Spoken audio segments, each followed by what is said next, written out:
Well, too, just we're not going to have time for it, but to talk about the think tanks and the journalists, I go in to meet with Bob Casey's office, and senator from Democratic senator from Pennsylvania, and Casey's staffer, who is a military officer. That's another thing.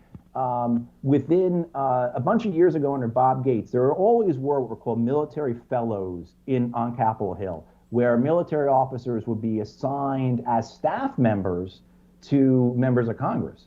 And under Bob Gates, this program escalated enormously. I don't have the numbers off the top of my head, but it grows in a massive way. I mean, it doubles it, triples it, something like that.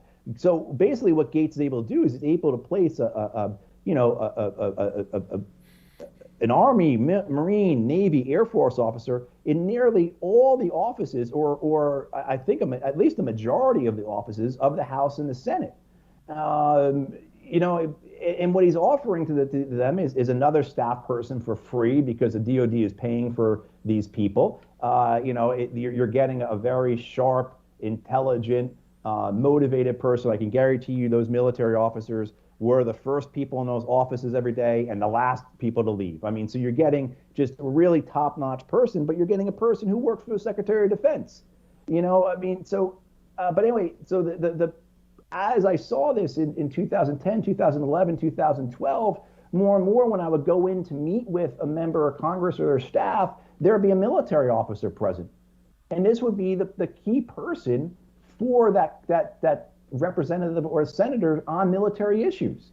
And you had some, I mean, Ray Celeste, who was Walter Jones's guy as lieutenant colonel in the Marine Corps. Ray is fantastic. Ray is truthful, honest. And he worked well with Walter Jones. He represented Walter Jones. He didn't represent the Marine Corps or the Secretary of Defense. But I can tell you that 8 out of 10 of these officers, military officers in the Congress and in the House and the Senate, did exactly that. They represented their service and they represented the Pentagon, not the member's constituents, let alone the people of the United States. But anyway, there were ones that you would come across, so Ray in Jones's office, and this Army officer, I can't remember his name. He was a major in the Army, and he was, an honest, good guy, and he recognized the problem because he told me that, look, and at this point, Casey's on the Senate Foreign Relations Committee. And he says, 7 out of 10 briefings we get in the Senate on the wars don't come from the CIA. They don't come from the State Department. They don't come from the Department of Defense. They don't come from the National Security Council. They come from think tanks. So 7 out of 10 of those briefings that they get, the members of the House and the Senate get on the war, the progress, are coming from the very people who are funded by the defense industry and also to the Pentagon to a degree, because the Pentagon does actually give money directly, along with the State Department, the CIA, National Security Council. They will give money directly to think tanks as well. Let alone too, they're funded by not just the arms companies and the Pentagon and other government agencies, but also funded by foreign governments. I mean, you have people from like the Atlantic Council going into the House or the Senate to give testimony on the wars, and they're receiving money from the United Arab Emirates, right? You're getting people from Center for New American Security going in who are receiving money from the Qataris and the Emiratis. Institute for Study of War, same thing. Foundation for Defense of Democracy. They claim they don't take any money from foreign governments. If you believe that, right? I mean, there's a whole line you could say after that, but I mean, so that's a problem you have is the information that they're getting. We go in, a guy I used to work with a lot, a guy named Matt Southworth, who was at the Friends Committee for National Legislation. We used to work a lot together. We go in, and we were working with Jeff Merkley's office, a senator from Oregon, and this was in 2011, spring of 2011, trying to get senators to sign on from a letter from Merkley. Merkley had started to get, encourage the president to withdraw forces from Afghanistan. And we go into Al Franken's office, former senator from Minnesota. And we don't meet with Franken, we meet with his head foreign relations guy. And this guy says to us, we would agree with you if the war wasn't going so well. This is spring of 2011. And Matt and I almost fell out of our chairs. He said, what are you talking about, the war's going well? What are you talking about? And he says, yeah, no, we just had General Petraeus come in to testify. And, Petraeus said the war was going well.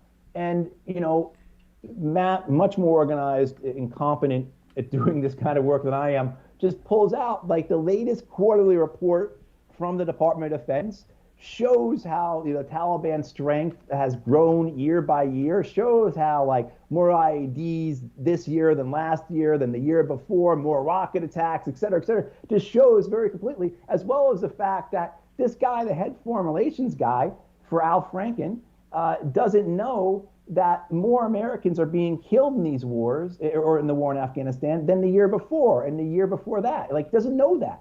And the next week, so Matt and I give him this information, and the next day we get a phone call, and he says, the senator will be signing on to that letter. But I mean, this was the case where the information that they were getting, even if they had a motivation to do the right thing and we're going to act on it, the information they were getting was suspect, to say the least. I went in to visit with he was with John Kerry's guy. Shoot, I can't remember his name. But he was, at that point, he was the staff chair, the staff director for the Senate Foreign Relations Committee, again, 2011.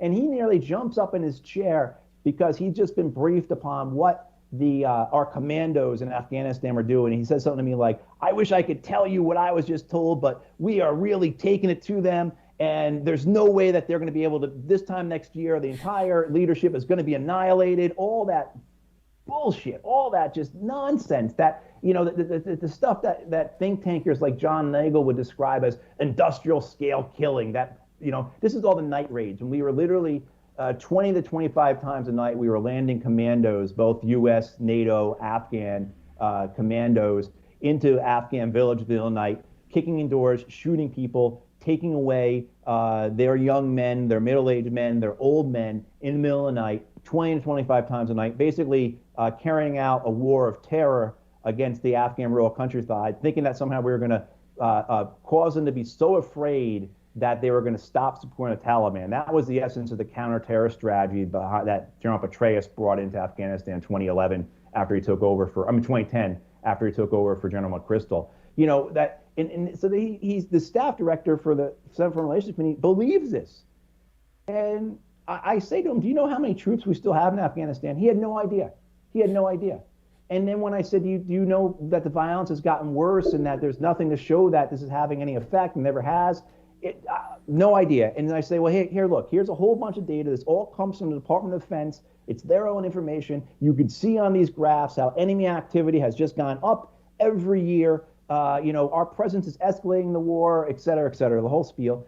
And he says to me, I don't have time for this, right? I mean, that's the type of people that were there, right? I mean, so and again, I have more stories like that, but this shows kind of the villainy that took place on Capitol Hill, the willingness to go along with the wars, the willingness to be willfully ignorant about the wars, the lack of courage, the cravenness, the calculus of like, well, I might not agree with the wars. I know they're wrong. I know these young men and women are getting killed over there for no good reason. But, for my political benefit, it's best for me to go along with it, not step out of line.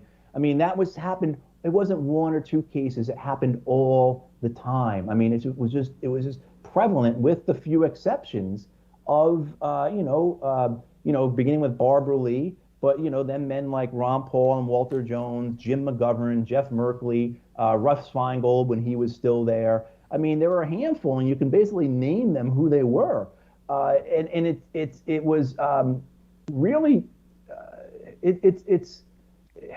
for people who have this rightful distrust of our Congress, they should. And this is why our Congress has, less than a 20% approval rate in this country? I don't even think it does. And it deserves that, because it is composed primarily of men and women who are there for their own political benefit, them for actually taking care of their constituents and the people of this country. Yeah. Well, I mean, Matt, from what you just described and it being 10 years ago, maybe things have gotten better, but I think they've gotten actually a lot worse.